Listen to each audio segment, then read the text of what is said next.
Oh, a bit of a nothing shot there. He's trying to play that deft touch again. A little bit of extra pace and bounce. End of the over, it's 90 for 1.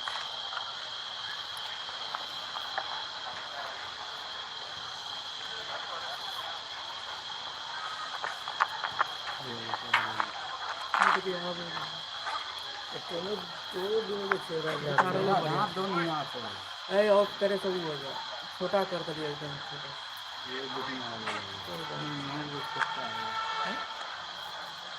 छोटा कर देते आवाज है तो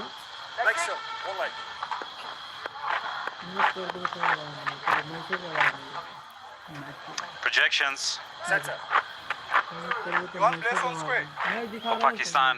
With the way they've started and the foundation they have, they'll be looking at that 6 and over, 276 and maybe 307.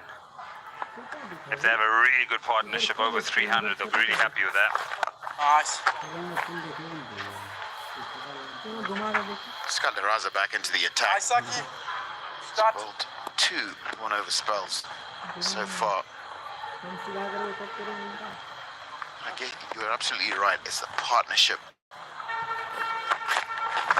Nice, Saki.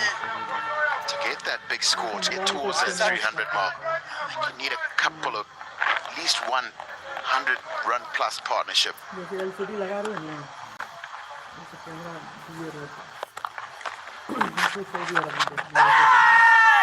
is that? Raza says. I could go off unmoved. Might just have been passing, angling on past the leg stump, just where Marumani is appealing from. Gives you an idea. It's probably down the leg side. Ow!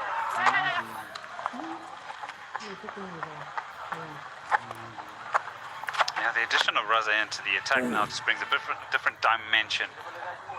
I think the matchup to go with Williams because of the left arm spin to try and get the ball away from the 2 right-handers worked for a period, and now the change-up happens.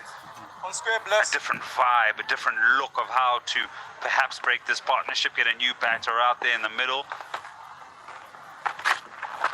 It's also because of Raza that he brings so much variety to his bowling. It's almost a different ball every delivery. Also got to Nice, point Saki. out, I think What's up? Craig Irvin's got it really right today. Mixed up his bowlers. A lot of short, sharp spells for every single bowler who's bowled today. Just not really allowing the Pakistanis to line up one guy and get after him. More, Musa, more.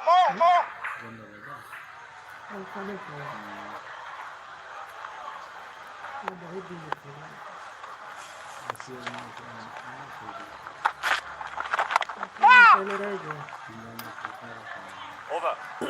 1 run off the over. It's 91 for 1.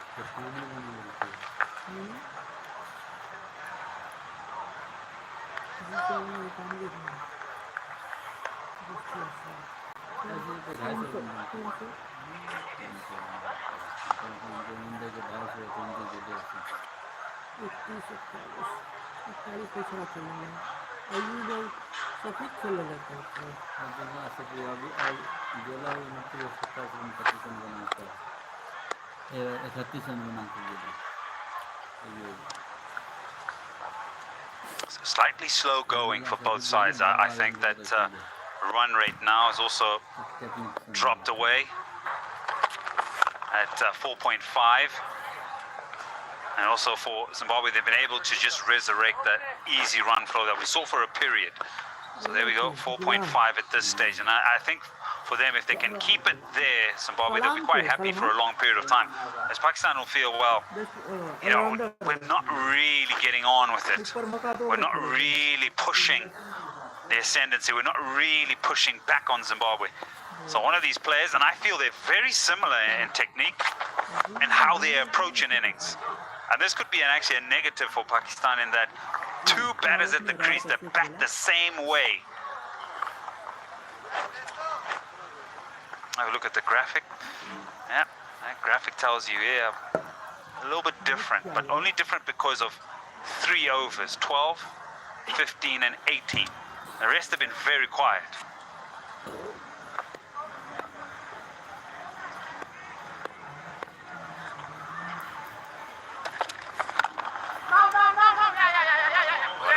misfield, but that's a valiant attempt at a stop from Dion Myers. Couldn't get it in the hands. As a result, get a single.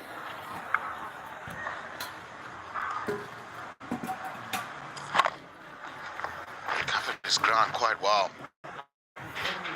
Just wasn't able to get it in the hand and prevent that single. You talk about a coming-of-age story.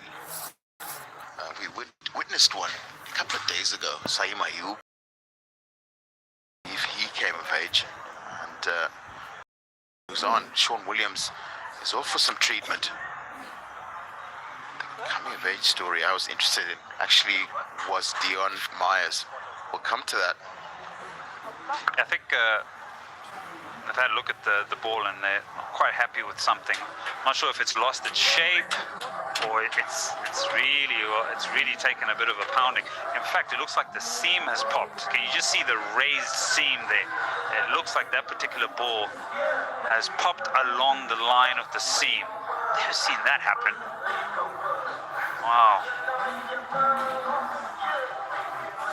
And maybe that's why it has been very difficult to put away that one delivery, because once the seam pops, it loses integrity of its hardness. The ball becomes quite soft in the end.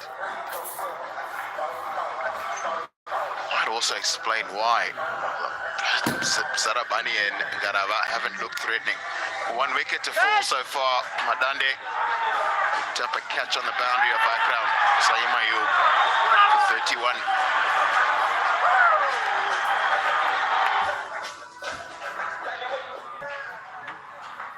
So they've got a replacement delivery.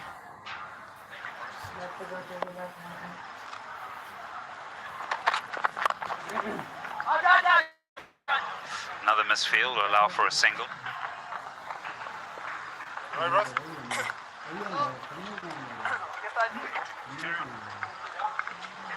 Yeah, we were just talking about that coming of age story.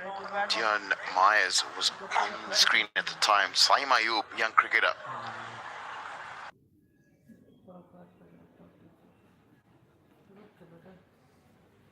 Picked up 100. Been around the Zimbabwe cricket setup for a while. Took some time off to go to university.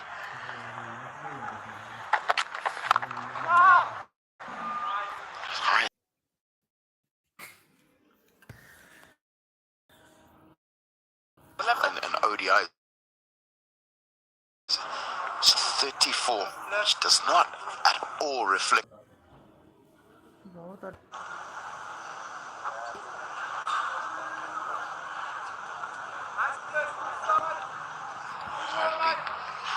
It's a long time you're talking about, lots of series for Zimbabwe. I hope to see him come of age, get his first major score in international cricket soon.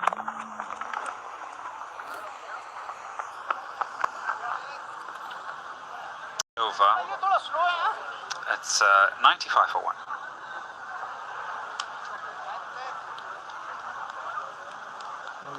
They're planning to run to you. They're planning to run through to you. Watch this.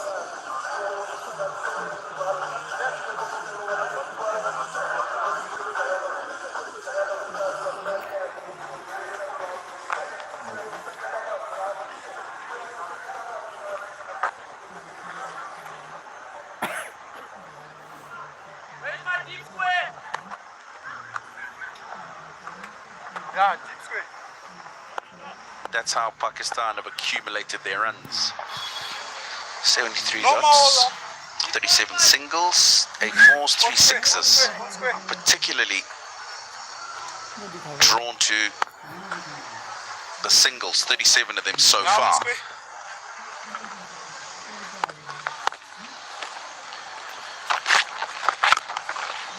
As I say, a very good morning to my co-commentator, Morne van Nice, Wyk. Aki, good stuff. And just referring to those Stuff, singles, boys. I also want to just draw Nice, viewers' Aki. attention to how Pakistan have negotiated this period after the first wicket's fallen. Yes! Come on, mate. Faraz Akram needed to be a little bit quicker to try and squeeze a run-out opportunity.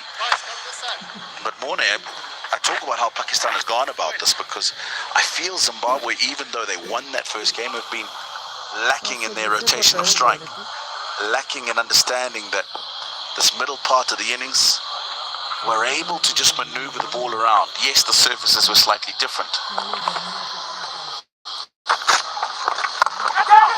Short. In, Russo! In! But Let then it we'll go! come around and collect and keep it to 1. But I'll go very quickly through the 4 wickets. First ODI, 41 for 1, 58 for 2, 67 for 3, 83 for 4. Second ODI, 6 for 1, 23 for 2, 61 for 3, 68 for 4. So what Pakistan has done since the loss of their first wicket today, Zimbabwe can learn from. And Mayweather! Nice. Absolutely, and the numbers that you mentioned there tells me one thing, that there's a red flag whenever the Zimbabwean batters and the partnership wanted to move up through the gears a little bit. As soon as they wanted to go from the first stage of just consolidating, getting the partnership to 10 or 15 and then accelerating. A fine tickle around the leg side. This was Rabani, he's got to chase it down. Should just be the 2. So it tells me 2 things. Either it's good bowling from Pakistan, or the options that were taken were either executed poorly by the Zimbabwean batters, or they were the wrong options. But you're right, this partnership between Ghulam and Shafiq, 41 or 58, it's been effortless, low risk.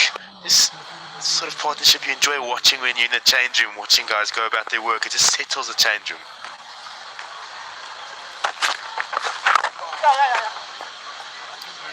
All at home on the couch. Single brings up the 100. Over. And the 22nd over, it's 100 for 1.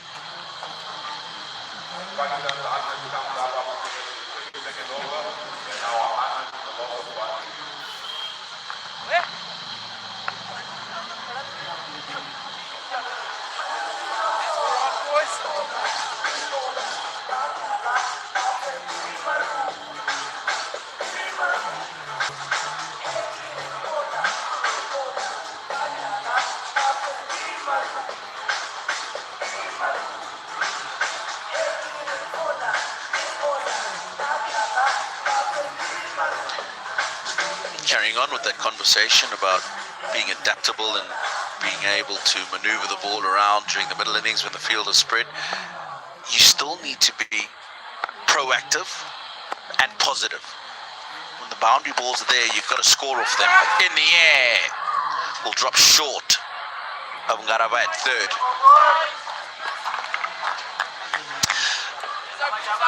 Shot was brought on because mid-on and mid-off find themselves within the ring, so Craig Irwan's trying to squeeze these the batters, telling them there's no boundaries on offer here, or no easy singles as well, straight down the ground. Push us back if you want to, as Pakistan move to 100 in the 22nd over.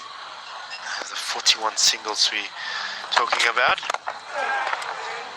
I think one of the reasons for the singles you've alluded to is also because of the field setting that Zimbabwe have had for most of the morning. Maybe good bowling as well, not too many boundary balls on offer. You have to give a bit of credit to the captaincy of Craig Irwan there as well. It means somewhere the fields that he is setting and the way the bowlers are executing those game plans are drawing boundaries up to a certain degree. And that's why I think up until this stage Zimbabwe won't be that unhappy. It's a good batting surface. We all know what's happening here. Foundation is being laid maybe for an acceleration later.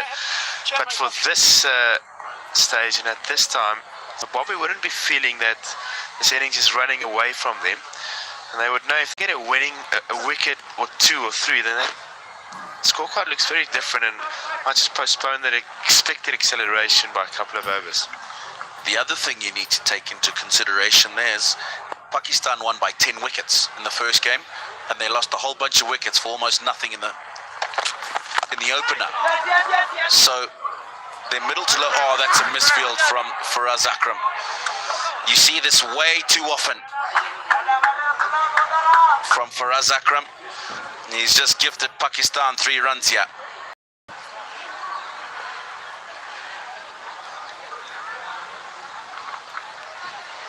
Punch shot leg side, He had to move a little bit to his right. Just lost his footing there, lost connection to the ball. Been disappointed with that. Hands up, bowler to bowler, I'm sorry.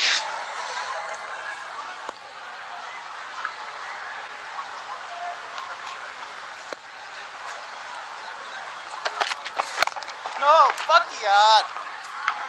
Just to get back to the point I was making, Pakistan won the previous ODI by 10 wickets. Nobody got runs in the opening ODI. The captain was the highest scorer at 19. So actually, not a lot of them are wickets. They've got batters who are fresh and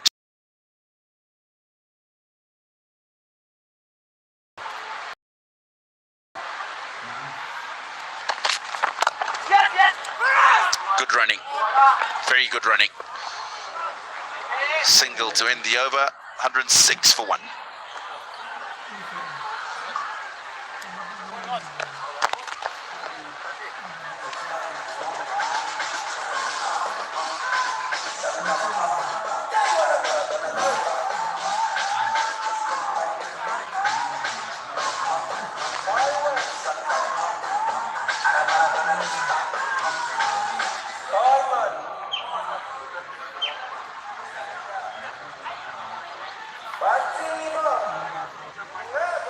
And those are the projected scores. The current rate 231. Zimbabwe.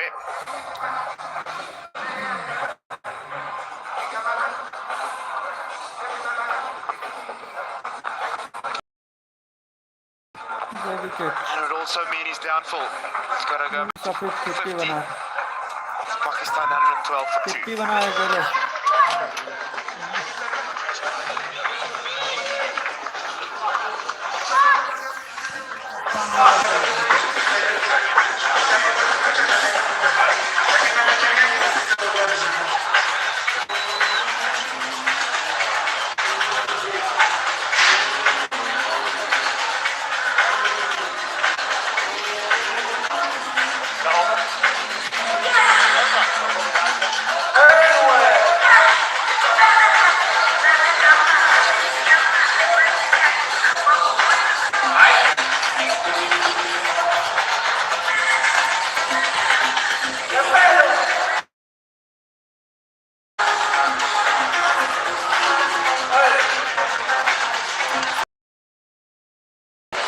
Important wicket that has fallen.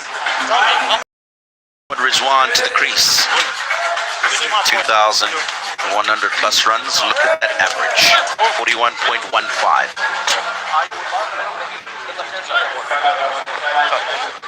300s and 13 half centuries. He'll be looking to get himself some good numbers today.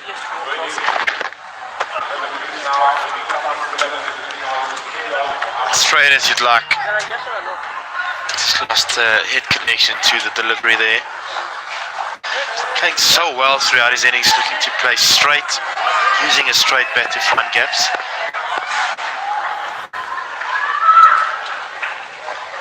Be across the mid wicket. Saka, have me as your second point.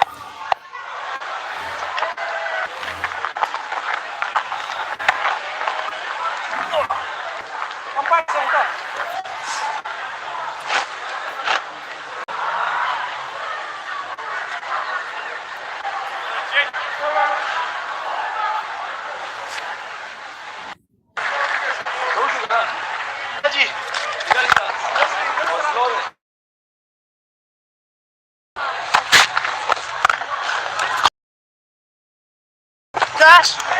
Very precise, found the gaps. Really happy to go over the onside field. Offside all along the ground.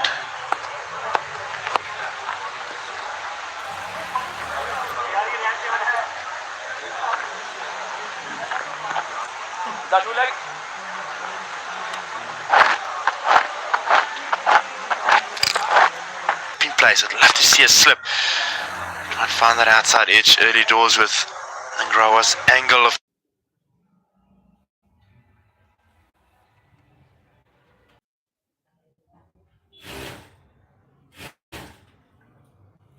Craig Irvin brings up his other premier fast bowler into the attack for the new batter.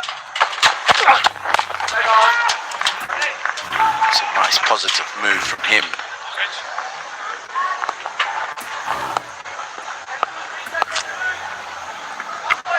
You know, 6-3 field, so it tells you something about the line. Garo's going to go straight to the offside. His line's pretty much going to be to the keeper in the background. Marumani, so no mid-wicket. That's where he's getting the extra man from. That man top left of the picture, I'd love him to be more of a catching position. Even if he's going to stay that line,